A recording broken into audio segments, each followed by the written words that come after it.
c'est à cause de Satan qu'Adam a été expulsé du paradis.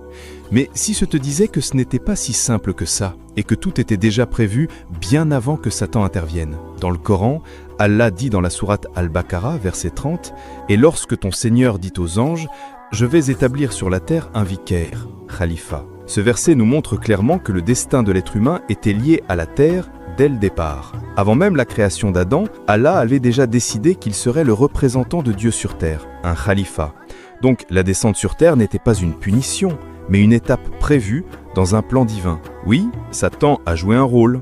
Dans la sourate Al-Araf, verset 20, il a chuchoté à Adam et Hawa « Votre Seigneur ne vous a interdit cet arbre que pour vous empêcher de devenir des anges ou d'être immortels. » Mais attention, le Coran dit aussi, Al-Taha, verset 121, « Adam désobéit à son Seigneur et il s'égara. » Donc le choix final appartenait à Adam, pas à Satan. En réalité, Satan n'était qu'un déclencheur.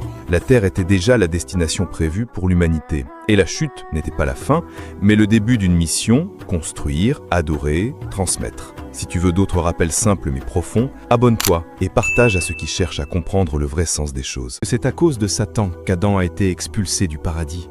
Mais si je te disais que ce n'était pas si simple que ça, et que tout était déjà prévu bien avant que Satan intervienne. Dans le Coran, Allah dit dans la sourate Al-Baqarah, verset 30, « Et lorsque ton Seigneur dit aux anges, je vais établir sur la terre un vicaire, khalifa. » Ce verset nous montre clairement que le destin de l'être humain était lié à la terre dès le départ. Avant même la création d'Adam, Allah avait déjà décidé qu'il serait le représentant de Dieu sur terre, un khalifa.